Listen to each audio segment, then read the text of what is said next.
Hello my friends, मैं Nityanand Shukla history my way पे आपका स्वागत करता हूं। हम पढ़ रहे हैं मध्यकालीन भारत। मध्यकालीन के भारत के इतिहास में हमने शुरू किया था मोहम्मद बिन कासिम से, और उसके बारे में बताया कि उसने सिंध पर कैसे आक्रमण किया और राजा दाहिर को कैसे हराया, और वापस जाते समय उसने मुल्तान भी जीत लिया। उसके बारे में आपको पढ़ना हो तो डिस्क्रिप्शन में लिंक दिया गया है, आप जाके देख सकते हैं, उसके बारे में पढ़ सकते हैं, और उसने जो युद्ध के परिणाम जो हुआ उसके बारे में भी पढ़ सकते हैं। हम पढ़ रहे हैं महमूद गजनी, जो उसके कई सौ साल बाद आया। और महमूद गजनी का इतिहास पढ़ने से पहले इसका बैकग्राउंड समझ लेते हैं। ये बहुत इंपॉर्टेंट पर्सन था हिस्ट्री के हिसाब से, और आप सब ने कभी न कभी इसका नाम सुना होगा, कभी न कभी इसके बारे में पढ़ा होगा।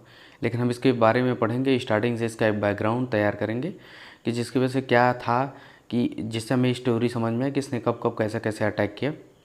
तो स्टार्ट करते हैं। यमनी वंश, जिसे लोग जो है गजनी वंश के नाम से जानते हैं, ईरान के जो शासकों की एक शाखा थी। अल्पतगीन जो था उसने एक युद्ध लड़ा अबू बकर से और जबलिस्तान जीत लिया। तो जबलिस्तान की ही राजधानी थी गजनी। इसकी वजह से यहाँ पे एक जो है स्थापना की गजनवी वंश की। उसकी मृत्यु के बाद जो है उसका बेटा इशहक जो है 3 साल तक शासन किया, जिसके बाद उसकी भी मृत्यु हो गई। तो अल्पतगीन का सेनापति जो था बलकदीन, तो वो गद्दी पर बैठ गया। अब देखिए, ये सेनापति था, उसके बाद इसका एक गुलाम भी राजा बनता, और इसका एक और गुलाम था जिसके बाद नाम था सुबुक्तगीन, जो बाद में राजा बनता है। और सुबुक्तगीन जो है गुलाम था, बाद में उसने जो है अल्पतगीन की बेटी से शादी कर लेता है। तो पढ़ते हैं, बलकतगीन जब गद्दी से हटा, जब उसकी मृत्यु हुई, तो एक राजा था पिराई, जिसका नाम पिराई गुलाम था, उसको राजा बना दिया गया। तो उस समय जो जयपाल थे, जो बाउंड्री पे जो मुल्तान और सिंध के बाद का जो एरिया था, वहाँ से लेके कश्मीर तक का पूरे एरिया पे इनका होल्ड था। इनको मालूम था कि वहाँ एक जो साम्राज्य पनप रहा है वो आज नहीं कल हम पे आक्रमण करेगा। तो ये बहुत सजग और सतर्क थे। इनके बारे में बस आप समझ सकते हैं, ये बहुत ही दूरदर्शी थे। वो सफल नहीं हो पाए अपने जीवन में, वो अलग है, लेकिन उन्होंने प्रयास बहुत किए। उसने एक सेना बनाई और अपने लड़के के नेतृत्व में एक बड़ी विशाल सेना भेजी, और उसे लगता था कि वो गजनी पे आक्रमण करके वो जीत लेगा, तो आने वाली समस्याओं से पहले ही निपट लेगा। लेकिन सुबुक्तगीन, जो उसका उस समय सेनापति था, उसने अचानक से आक्रमण किया और जयपाल की सेना को हरा दिया। हराने की वजह से वो वापस आ गया, और सुबुक्तगीन की ताकत बढ़ गई और वो राजा बन गया पिराई को हटा के। वो अल्पतगीन का गुलाम था, उसका दामाद भी था। उसने उसके बाद जो है आक्रमण, इससे क्या हुआ, जब वो आक्रमण हुआ तो इसके दिमाग में आ गया कि हम आक्रमण करेंगे हिंदुस्तान पे, हिंदुस्तान ने हम पे किया, हम इस पे करेंगे। और उसने जो है हिंदुस्तान पे आक्रमण किया। तो उतबी जो इसका इतिहासकार, वही इतिहासकार जो है सुबुक्तगीन के साथ भी था, और वही इतिहासकार जो है महमूद गजनवी के साथ भी था। उसने इन दोनों घटनाओं को जिहाद बताया, और ये जिहाद के ही नाम पे जो है युद्ध की शुरुआत करते थे, और अपने सेना के तैयार करने और सेना को प्रोत्साहन देने के लिए जिहाद का यूज उन्होंने बहुत किया था। जयपाल से संघर्ष चलता रहा, जयपाल से, और इसमें सुबुक्तगीन में युद्ध होता रहा। 2-3 बार हुआ। एक बार इस युद्ध में हुआ, उस युद्ध में जयपाल ने पूरी सेना लेके गया था, जिसमें उसने उसका युद्ध हुआ, जिसमें जयपाल की हार हुई। उसके बाद फिर जयपाल ने एक पूरी लंबी चौड़ी सेना इकट्ठा की, कन्नौज, अजमेर, हर जगह के राजाओं को उससे मिलाकर एक बड़ी सेना, विशाल सेना के साथ गया, जब सामने अपनी सैन्य टुकड़ी दी थी, जिसमें पेशावर के पास। उस युद्ध में क्या हुआ कि ये युद्ध निर्णायक नहीं था, बहुत दिन तक चल रहा था। एक तूफान आया, और तूफान की वजह से जो है सेना तितर बितर हो गई, और तितर बितर होने की वजह से वो भी युद्ध जो है जयपाल हार गया। तो कह सकते हैं उसने युद्ध बहुत किए, प्रयास बहुत किया, और शायद अगर वो सफल हुआ होता तो ना ही कभी मथुरा में अटैक होता, ना ही कभी सोमनाथ मंदिर टूटता। लेकिन वो सफल नहीं हो पाया, उसने प्रयास बहुत किया। उसके बाद सुबुक्तगीन की मृत्यु हो गई, और सुबुक्तगीन की मृत्यु के बाद जो है उसका जब लड़का पैदा हुआ था गजनी, वो बड़ा लड़का था, महमूद गजनवी, जिसे मैं गजनी कहता हूँ। तो महमूद जो था बड़ा लड़का था, लेकिन जब उसकी मृत्यु हुई तो उसने अपने छोटे लड़के को, इस्माइल को राजा बना दिया।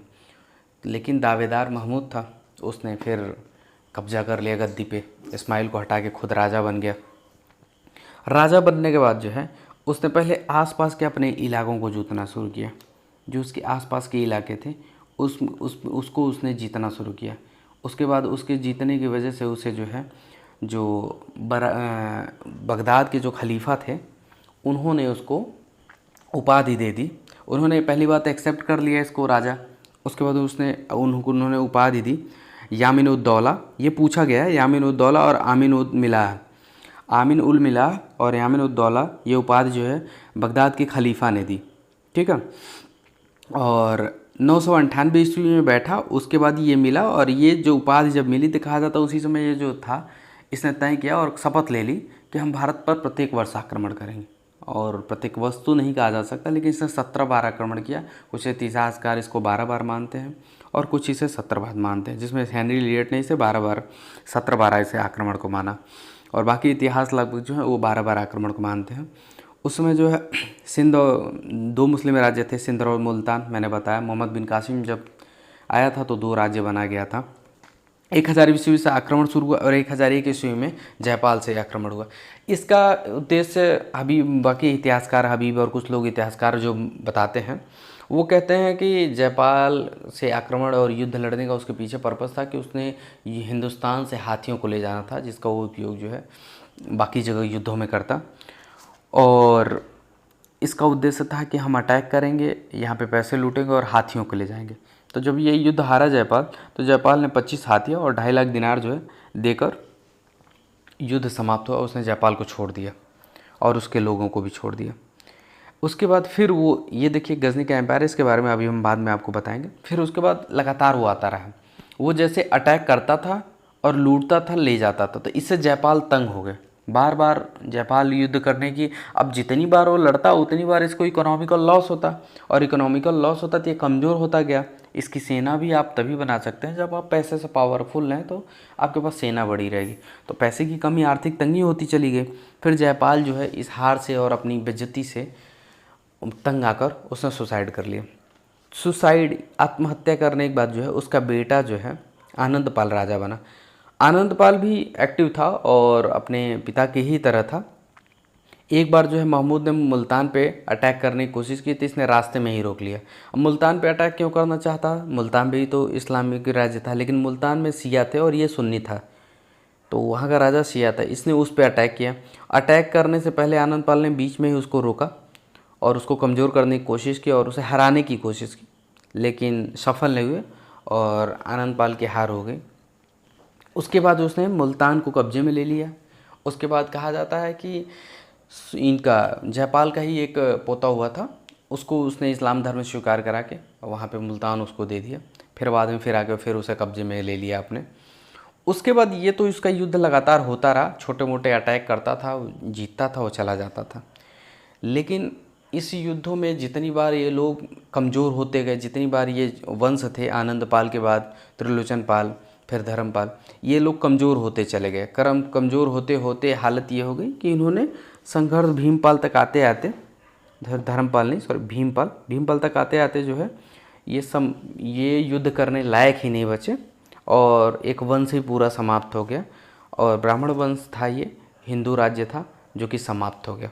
जो बॉर्डर हुआ करता था, जो रोकने के लिए बार बार संघर्षरत रहता था, 1020 में समाप्त। तो इसके पहले एक बहुत बड़ी घटना हो गई थी और वो घटना हुई कन्नौज पे जब अटैक किया। 1018 ईस्वी में कन्नौज पर आक्रमण किया और त्रिलोचन पाल जो है डर के भाग गया, क्योंकि इतना बड़ी सेना लेकर आया था वो और हर बार युद्ध का निर्णय उसे मालूम था, तो भाग गया। और भागने की वजह से जो है मथुरा पहुंचा। वह मथुरा पहुंच कर हज़ारों मंदिरों को तोड़ा। आप समझ सकते हैं कन्नौज पर अटैक किया, इस मैप को देख सकते हैं, कन्नौज यहाँ है, मथुरा यहाँ है।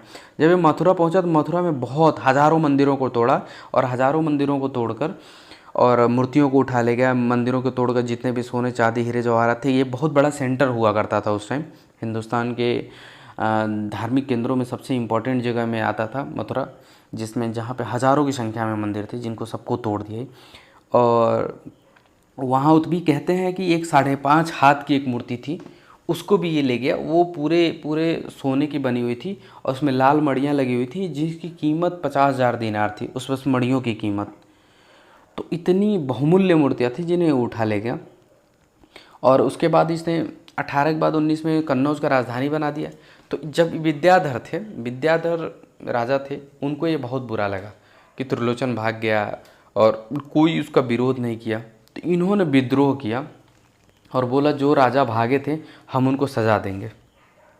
लेकिन वो क्या सज़ा ही देते, पर इन्होंने मिलकर राज्यपाल एक था कन्नौज के राजा, उसको मार दिया इन लोगों ने, उसको पनिशमेंट दिया, उसको मार दिया। तो फिर दोबारा जब वो अटैक किया तो त्रिलोचन पाल जो है उससे लड़ा, लेकिन लड़ने का नतीजा ये हुआ कि उसकी हार हुई। इसके बाद, इस युद्ध के बाद जब वो मथुरा जीत लिया तो उसको समझ में आ गया कि अब मथुरा जीत लिया तो उसके बाद सबसे बड़ा केंद्र सोमनाथ था, अब उसको सोमनाथ को तोड़ना था। अब लोग बताते हैं कि उसका काम था पैसा ले जाना, क्योंकि पैसा मंदिरों में रखा रहता था और मंदिर मतलब मंदिरों में ज़्यादा पैसा होता था, लोग दान करते थे और सेफ रखने के लिए जो है राजा भी उसका इस्तेमाल करते थे, इसलिए उसने मंदिरों पे अटैक किया। लेकिन ये एक कारण नहीं था, एक कारण ये भी था कि वो धार्मिक भावनाओं को आहत करना चाहता था, जो कि उसने किया भी। उसका एग्जाम्पल हम देंगे, क्योंकि कुछ इतिहासकार इससे सीधे सीधे नकार जाते हैं कि ऐसा कुछ था ही नहीं। और आजकल जो इंस्टा पे फेमस हैं मास्टर साहब, जो बताते हैं कि कोई मतलब ही नहीं था। 1025 ईस्वी में वो विशाल सेना लेकर आया और कठियावाड़ की राजधानी अनिलवाड़ा पे पहुंचा। तो जब वो विशाल सेना के साथ आया तो उस पर ये आप देख सकते हैं, ये सोमनाथ, जब वो इधर से आ रहा था तो यहाँ पे ये लोग हार चुके थे, तो कोई भी उसका विरोध करने को तैयार ही नहीं था। ये छोटे छोटे इलाके में जो राजा लोग थे वो डर गए थे, उनको लग गया था कि हम क्या ही कर सकते हैं इसका। वो ऐसे ऐसे आता चला गया और आते आते जब वो अनिलवाड़ा पहुँचा कठियावाड़ में, तो ये जो यहाँ का राजा था वो भाग गया, भीमदेव वहाँ से भाग गया। जब ये भाग गया तो अनिलवाड़ा को ये बहुत बुरी तरह लूटा, बहुत बुरी तरह। जब वहाँ पे राजा ही भाग गया, सेना ही गायब हो गई, तो उसने बहुत बुरी तरह लूटा। और लूटने के बाद फिर वो पहुँचा कहाँ, सोमनाथ, आज का सौराष्ट्र गुजरात। वो सोमनाथ पहुँचा। जब सोमनाथ पहुँचा तो उसने मंदिर पे गया, तो उसने जब अटैक कर मंदिर को तोड़ने की कोशिश की तो उसके सामने खड़े थे लगभग 50,000 लोग जो भक्त थे और पुजारी थे। उन्होंने हाथों में हथियार लिए और इससे युद्ध किया और लगभग 50,000 लोगों की तो मृत्यु हुई, और कितने लोग रहे होंगे आप कल्पना कर सकते हैं। उन्होंने मंदिर को, उस अपने आस्था के केंद्र को बचाने की भरपूर कोशिश की, लेकिन सफल नहीं हुए। इसने 50,000 लोगों को मारा, उसके बाद उस मंदिर को तोड़ा। उस मंदिर के भव्यता के बारे में अगर आपको पढ़ना हो तो सोमनाथ एक नॉवेल है जिसके बारे में आप पढ़ सकते हैं, आचार्य चतुर्सेन की, बहुत बेहतर उसमें दर्शाया गया है। आप विजुअल आने लगेंगे जब आप उसे पढ़ेंगे। तो कहा जाता है मंदिर का जो शिवलिंग था वो हवा में लटक रहा था। अब वो किस साइन से लटकता था इसका कोई उल्लेख तो नहीं है, बट मे भी हो सकता है उसे ऊपर से सपोर्ट दिया गया कुछ, यह हवा में लटकता था, यह हर इतिहासकार मानता है, हवा में लटकता था। और उसके छत्र और बाकी सारी चीज़ें सोने के बनी हुई थी। और वो शिवलिंग ही इतना बड़ा था, काफ़ी विशाल शिवलिंग था। फिर उसने जो है मोहम्मद गजनी उसे तोड़कर, कई टुकड़ों में तोड़कर गजनी लेके गया और पूरा बुरी तरह से लूटा और सब कुछ वहाँ से लाद कर वो लेके निकल गया। और वो वापस गया इसी रास्ते से। जब वापस गया तो यहाँ जाटों ने उसे जो है रास्ता भटका दिया। जब रास्ता भटका दिया तो उसे भटकते भटकते फिर वापस वो गजनी पहुँच गया।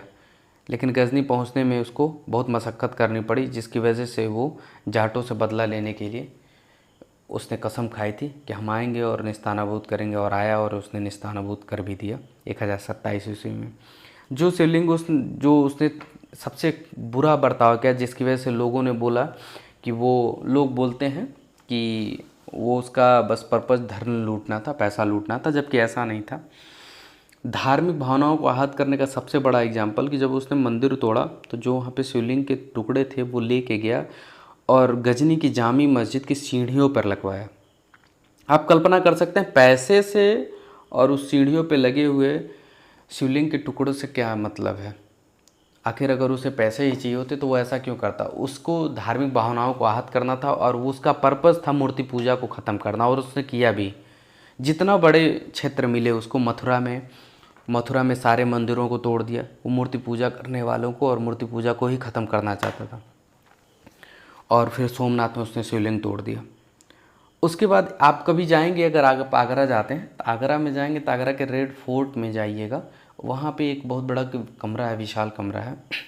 उसमें एक दरवाज़ा रखा हुआ है बहुत बड़ा, लगभग उसकी ऊंचाई 20 फीट होगी, चौड़ाई भी 12 से 15 फीट की होगी। बहुत विशाल दरवाज़ा है, उसमें रखा हुआ है एक तरह से म्यूजियम टाइप में बना के उसे शीशे में रखा हुआ। तो वहाँ पे लिखा हुआ है कि वो वही दरवाज़ा है जो सोमनाथ मंदिर से गजनी उठा ले गया था, जिसे बाद में एक अंग्रेज़ ने गजनी से वापस लेके आया था। तो हिंदुओं को ये दिखाने की कोशिश की कि मतलब हम आपकी धार्मिक भावनाओं का कितना सम्मान करते हैं, बट उसका यूज़ कभी सोमनाथ में हुआ नहीं, तो वो वहाँ रखा हो। तो उस दरवाजे को आप देख के मंदिर की भव्यता का अंदाज़ा लगा सकते हैं। अगर आप आगरा जाते हैं तो आप वो दरवाज़ा ज़रूर और ज़रूर देखिएगा।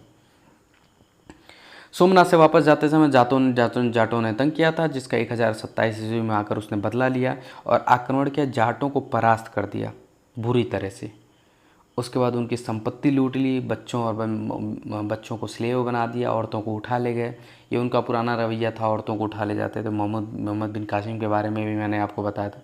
मोहम्मद बिन कासिम ने तो 40,000 लड़कियों को, महिलाओं को लेके गया था। वो राजा दाहिर की 2 बेटियों को भी ले गया था। उसके बारे में मैंने वीडियो में आप पढ़ सकते हैं। 1030 ईस्वी में उसकी मलेरिया से मृत्यु हो गई। जब यहाँ से वो जीत के गया, उसके बाद कहा जाता है उसको अफसोस था। मुझे तो नहीं लगता कोई अफसोस था, लेकिन 1030 ईस्वी में मलेरिया से उसकी मृत्यु हो गई। वो धन का लालची था, ये फिक्स था जो मैंने बताया। धार्मिक रूप से कट्टर था, ये भी सही है। वह कुशल प्रशासक नहीं था। एक्चुअली क्या था कि वो प्रशासक कभी था ही नहीं, उसने बस वो लुटेरा था। वो आता था, लूटता था, चला जाता था। अगर वो चाहता तो जितनी संपदा उसने लूटी उससे गजनी को कितना कैसा से कैसा बना देता, लेकिन उसको ना मैनेजमेंट था ना कुछ था। उसको बस बर्बरता दिखानी थी, वो इसलिए आता था। उसको साम्राज्य चलाने से कोई मतलब नहीं था, लोगों को मारना था, धार्मिक रूप से तलवार के दम पे जो है इस्लाम को बढ़ावा देना था, और मूर्ति पूजा को ख़त्म करना था, और पैसे लूटना था। बस इतना ही पर्पज़ था उसका। वो प्रशासक नहीं था, क्योंकि उसके मरने के बाद तुरंत उसका साम्राज्य का विनाश हो गया। कोई उसके साम्राज्य में ऐसा नहीं हुआ जो उस चीज़ को आगे बढ़ा सके। कश्मीर पे वो विजय नहीं पा सका, क्योंकि कश्मीर में पहाड़ियाँ थीं चारों तरफ से। कश्मीर तक वो पहुँच ही नहीं पाया। कोशिश की उसने, लेकिन वो नहीं पहुँच पाया। उसके जो दरबारी थे, अलबरूनी थे, और फिरदौसी, और उतबी, और बेहकी, ठीक है। और अलबरूनी ने ही जो है किताबुल हिंद लिखी है। और उतबी बार बार इसके इतिहास में बार बार मेंशन करते हैं कि सुबुक्तगीन और महमूद गजनी का जो आक्रमण था वो हमेशा से जिहाद था, और वो जिहाद इसे मानते थे, जिसे काफिरों के ख़िलाफ़ जिहाद वो करते थे। आपको वीडियो कैसा लगा? यहीं तक ही हम इसको अंत करते हैं, और हम आगे पढ़ेंगे मोहम्मद गौरी के बारे में।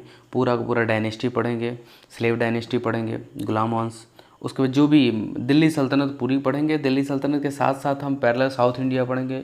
जो भी राजा उस टाइम पे हुए हैं मिडिल इंडिया में, इनको भी साथ लेके चलेंगे, ताकि आपको स्टोरी में सिनेरियो समझ में आए कि कहाँ पे किसका अधिकार था, और कहाँ तक कोई भी आक्रांता आया तो क्यों नहीं वो साउथ इंडिया जा पाया, कोई भी आक्रांता आया तो क्यों नहीं बंगाल की तरफ वो बढ़ पाया पूरी तरीके से।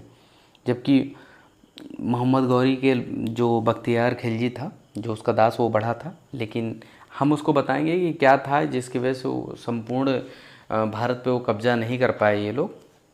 और इस मध्यकालीन भारत के जो तीसरा एपिसोड है वो कल आपको देखने को मिलेगा मोहम्मद गौरी के बारे में।